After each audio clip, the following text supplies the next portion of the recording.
All right, here we're going to be talking about Pythagorean Theorem. So Pythagorean Theorem is a really famous equation in math. You see it here, a squared plus b squared equals c squared. That's relating the three sides of a right triangle.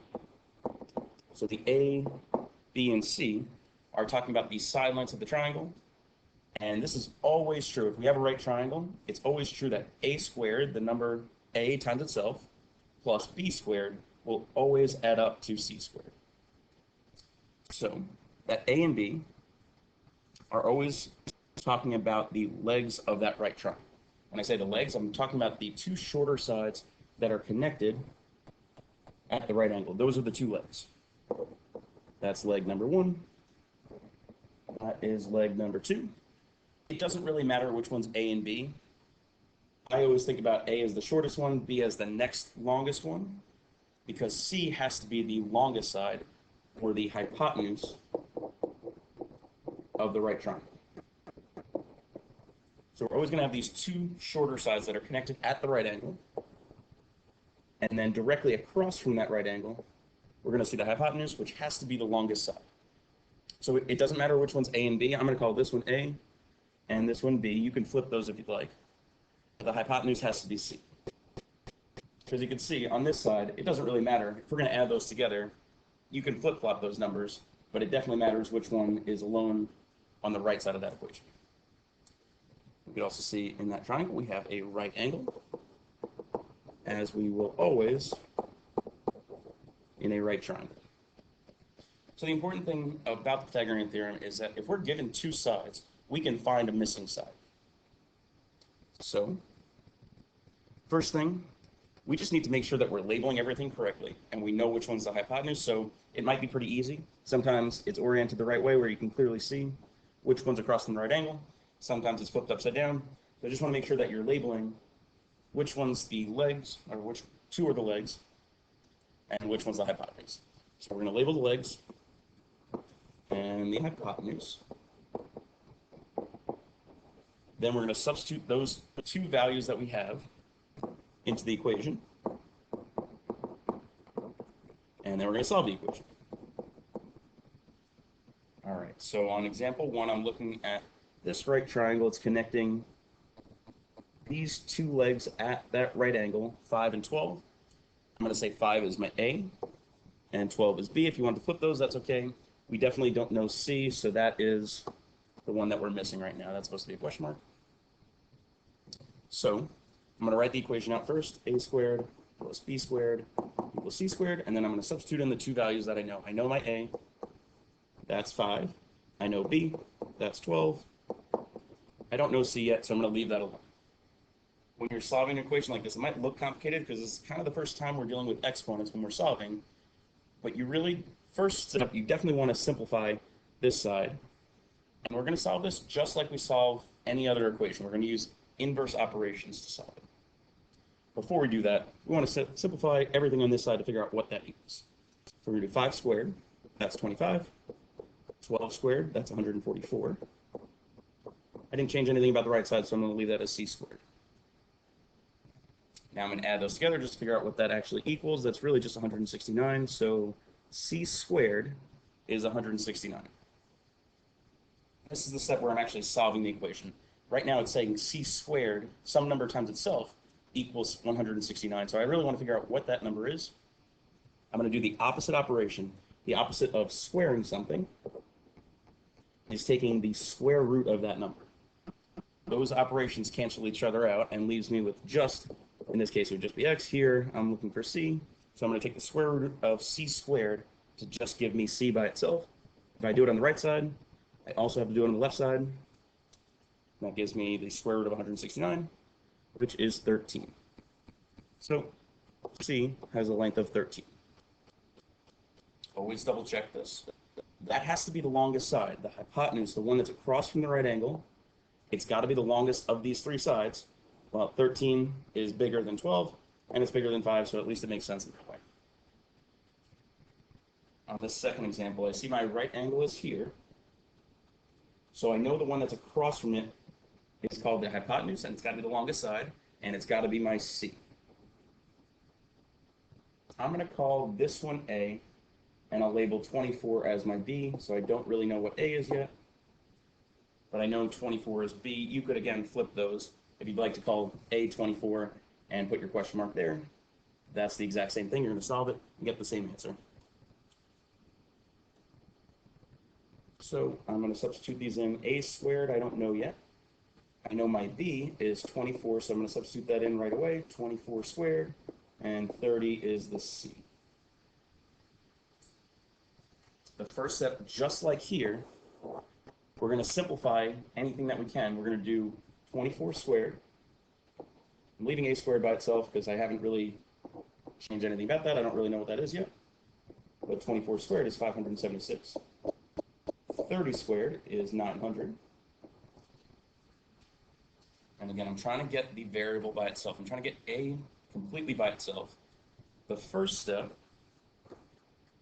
has to be to cancel out this 576. Right now it's showing that we're adding 576, so to cancel that out, I'm going to do minus 576. If I do it on this side, I got to do it on the other side too. That gives me a squared all by itself now, equals 900 minus 576 is 324. And it's the exact same last step. I have a squared. I want to cancel out the squared part of that, so I'm doing the opposite of squaring something. I'm taking the square root of both sides. That gives me a all by itself equals the square root of 324 is 18. So my final answer is 18. And again, you always want to double check that. If that was longer than 30, that wouldn't make any sense because it's not the hypotenuse of that triangle. It's not across from the right angle. So compare the way we solve these two equations. These are the only two types of equations that you're really going to see. When you're given the two legs, you square them both, and then you add them together. When you're given a leg and the hypotenuse, you still square them both, but instead of adding them, they're on opposite sides of the equal sign, so you have to cancel this out so that you're allowed to bring it to the other side, so you subtract. That's the only difference between solving these two equations. You finish it off by doing the square root at the end. That's the same in both problems. All right, I'm going to skip around a little bit. You could try the next two on your own. I'm sorry, the next four on your own. And I'm going to jump down to the bottom of the second page, where we're going to verify if something is a right triangle. So we're just asked the question, do these sides actually form a right triangle? So now we're going to be given all three sides. We're given A, B, and C, and we actually just want to see, does it actually work in Pythagorean theorem? Does it work when we substitute it into a squared plus b squared equals c squared? When I say does it work, I really mean do these two equal each other? Does that actually equal that? If it does, we're guaranteed that that is a right triangle. So we're going to be given all three numbers. We're going to substitute each of those values in for their variables. The largest side will always be C. It doesn't matter what order they're given in. The biggest side has to be the hypotenuse, or the C. We're going to simplify each side of the equation and then decide, are they equal?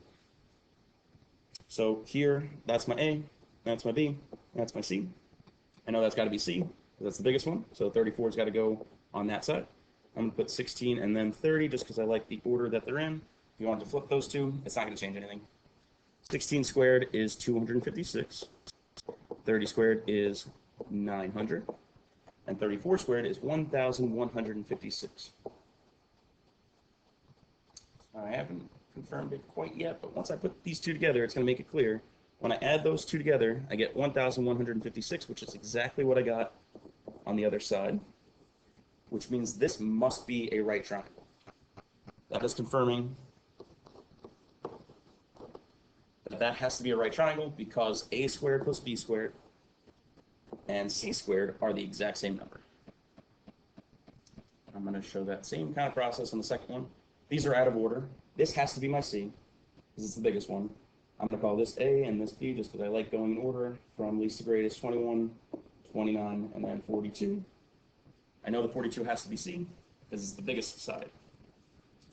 So I'm going to do 21 squared, that's 441. 29 squared is 841. And 42 squared is 1,764. So I'm going to add these two numbers together on the left side.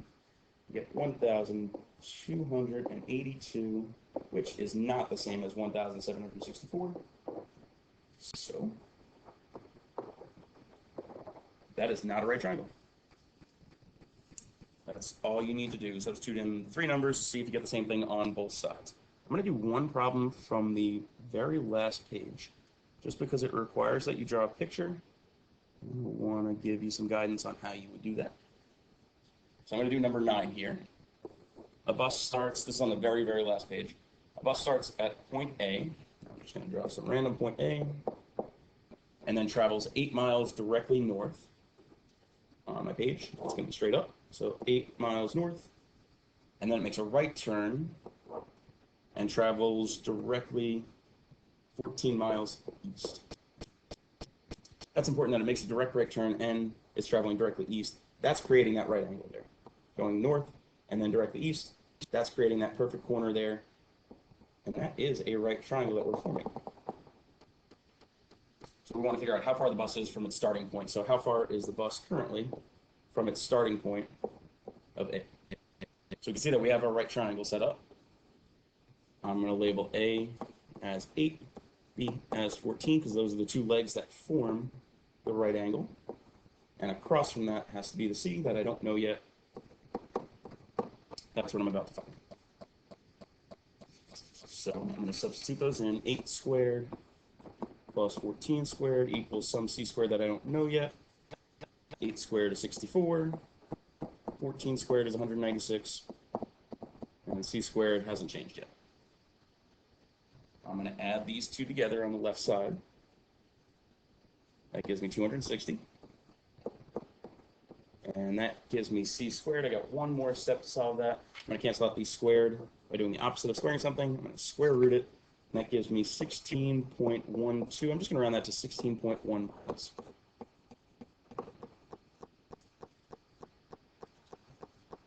All right. Try to complete the rest of this on your own. Ask for help when you get stuck.